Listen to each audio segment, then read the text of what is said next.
Adesso vi dirò di che cosa si tratta. Intanto ho un grande artista e due grandi intellettuali mi hanno sostenuto.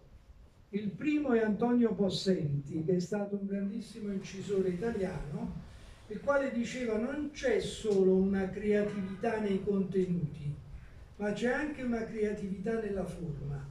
Per cui io mi sono detto devo cercare una forma che possa in qualche maniera supportare i miei contenuti e rendermi anche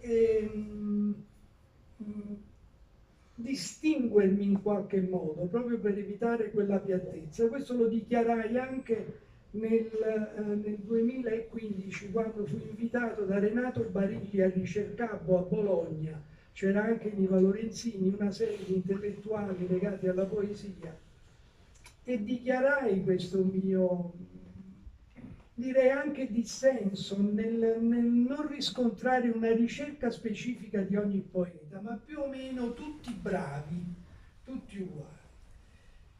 Quali sono stati questi due nomi che mi hanno sostenuto? Uno, Vittorio Russo, che è stato, credo, docente a Napoli di letteratura italiana, ora non mi ricordo se era un dantista o no, che in